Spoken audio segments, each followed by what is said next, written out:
The time for Ussop to finally get a power up in Elbow has officially arrived, and we are getting a hint on chapter 1189. Remember, everybody has been saying that Elbow is Ussop's arc. I believe it's the time for him to step up right now. So let's hop into it. First things first though, please make sure that you like, subscribe, and follow, because I also post my content on TikTok, Instagram, and Facebook so that I can continue making these videos. Let's go. The chapter begins where we left off. Emu stabbed Luffy, but right now he pins him to the tree. Bro, now the question is, what is Oda planning? And as I was reading this first part, I was like, oh my god, Vivo cards. Shouldn't Luffy's Vivo card be burning right now, because he's literally fighting the king of the world, bro? Shouldn't his Vivo card be burning? And I'm like, if that happens, Sabo has to pull up, Dragon has to pull up, the Straw Hat Grand Fleet has to pull up, because right now this guy is in deep trouble. Somebody has to notice that Luffy is in trouble. The Vivo card has to start burning. And now my question is, who is gonna show up first? I do believe that Sabo might show up first, because he already lost Ace and he wouldn't want to lose Luffy as well. So my bet is Sabo or Dragon or the Revolutionary Army might show up in Elbow, because right now Luffy is on the ropes. And what's crazy is he was eating and saying, I won't lose because I'm full now. Bruh, he's up against the king of the world, and Emu is showing him no mercy. Now, the first person who notices is Ussop. He starts swallowing out and saying, Luffy. And Nami's like, hey bro, what's happening? And he's like, hey bro, there's something wrong that is happening. And Nami says, man, it's Luffy, he's gonna be fine. And Jinbe says, hey, remember the guy that Luffy is fighting took down Loki? Loki's like, hey, what you talking about? I can still stand up and fight. But Jinbe says Luffy's haki has definitely decreased.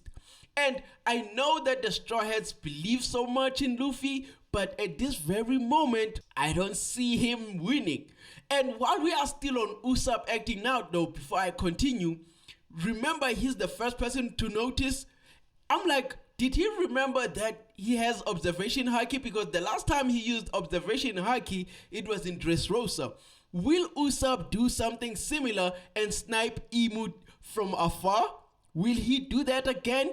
But now, one crazy thing that I believe might happen with Ussop is either he's gonna get a power up that will help Luffy, or he might really pass away, because he was the one who called Emu on stage. And if he snipes Emu and Emu shows up and he realizes that this is Ussop who did that, he might be like, oh, you the one who called me a coward. And let's be honest, bro, if Emu can do that to Luffy, bro, he can literally smack Ussop and Ussop is gone, just like that. So now the question is, will Ussop finally awaken? Will Ussop do something to help Luffy?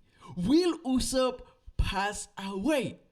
Those are the questions that I have right now, because he was the first one to wild out about Luffy's situation. And then I'm like, okay, let's hope that his observation haki might play a role when it comes to this situation. He might help Luffy out. But my other thing is, he's gonna snipe Emu, and he's gonna be in trouble because he called him a coward. Emu is there because of him. But let's move forward. We go to Frankie and Brooke. They literally have taken Ganko out of the ice. And now the question is, she's still asleep, right? Is she gonna wake up as Ganko or as Shuri the minute she realizes that this is Brooke? So now, as they are still talking, Ragnier is also talking, and Ussop is pointing his slingshot at Ganko or Shuri. Ragnier starts talking and says, hey bro, I put this lady on this ice because she is dangerous. While we are still there, we have Garrett and Harudin going to crash on Loki. Remember, Loki is injured, bro, and they literally crash on him, which is crazy because I'm like, hey, bro, what are these people doing, bro? And another thing that I realized was how big Loki is, bro, compared to the other giants, bro. Loki is big as hell, bro. So they crash on Loki, and Chopper saves Gert and by transforming into a guard point, right? And then Jinbei is like, hey, what are you guys doing here? And Gert is looking at Loki and says, hey, bro, your injuries are very serious. And Loki's like, you're gonna make my injuries worse. What are you guys doing here? And then Harodin recalls a conversation he had with Yarul.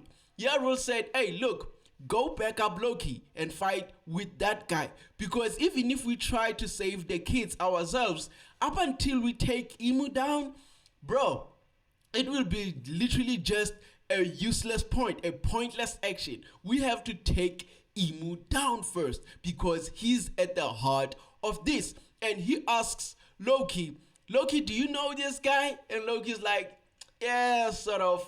I know him.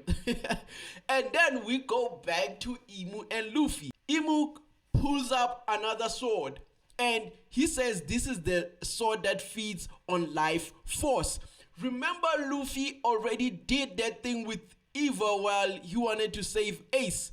And he said the thing that they are using is gonna take up 10 years of his life. And then he's gonna get stabbed again with a sword that feeds on life force. How will Luffy bounce back from this? And then Imu stabs him with the second sword while still pinned on the tree. And he says, hey bro, I don't even like your name, Monkey D. Luffy. And I heard you have like 3 brothers. And the first one taken out by the Navy. The second one is in the Revolutionary Army. You brothers are troublesome. At this point, I believe that Imu's endgame is to weaken Luffy's will and put him on Domi Reversi. If he does that successfully, Luffy will be a darker version of himself, bro, and he's gonna go wild. And as I said before, that we might get the meaning of the god of destruction when it comes to the sun god Nika, because other people see him as the god of liberation, others see him as a god of destruction. Maybe he becomes a god of destruction on Domi Reversi. So with Imu's endgame right now, I believe he wants to Domi Reversi Luffy. Or he might literally take his life. That's also possible.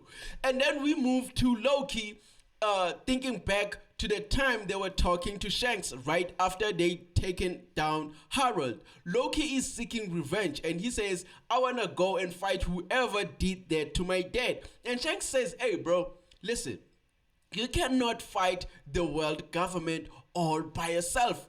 And Loki's like, hey bro, I need to honor my father. Shanks says, look, whoever was controlling Harold is strong. Instead, you shouldn't go look for a fight right now. Instead, prepare for war. That is Shanks who is saying that. And he says, the person that we are going to fight, I like the fact that he said we. That means Shanks, as much as he knows about the world government and Imu and everything, Shanks is gonna join the fight. And he says, look, the person that you wanna fight is the king of the world. He has crazy powers. You should be training, preparing, if you want to fight this guy, because you cannot just take him out that easily. And first things first, to even reach him, you have to go through a lot of people, and there's only one person in the whole world who once did that, and that was Rox. And Loki is hard-headed, saying, hey bro, I wanna go fight. And then we go back to the present time with Harodin saying, okay, I got you, it's my father's enemy, let's go and take him out. My question right now is, how are they going to take Imu out while they are bruised like this? How are they gonna do it, bro? Because Luffy was fresh and he couldn't do nothing. Loki was injured and he's also injured again. Harodin himself is injured. How do they even hope of taking Imu down at this very moment? And then we go back to Brook and Shuri and Jinbei, And Ragnia is saying, hey, that lady is dangerous. We should put her on the ice again because she is dangerous. And Brooke says, hey, that lady is like a daughter to me. And Ragnia is like, a skeleton having a daughter? What is this guy talking about? That was like a very hilarious moment because Ragnia is confused, bro. And while that was happening, Robin pops up and says, Chopper, we need to go, bro. And we see Soul. So now the question is, what is Robin even planning, bro, with Chopper? What are they going to discover? Did they read something about how to take Imu down? So right after that, Imu takes out an axe. Right now, he's ready to take Luffy's life. And the axe that he's using is called Xing Tian. And it is said that when this axe was used, the person who was attacked with the axe, he got beheaded, but he turned his nipples into his eyes and started fighting back. And I was laughing when I was reading it that because I was like, this is something that Oda can literally come up with because this is really crazy. We go to Summers versus Zoro. Zoro launches the same attack that he used to take down King, but Summers blocks it and pushes Zoro to the ground. The same attack that took King did nothing to Summers. And Summers says, hey, my sword's name is Graham. And this is the sword that was around the empty throne.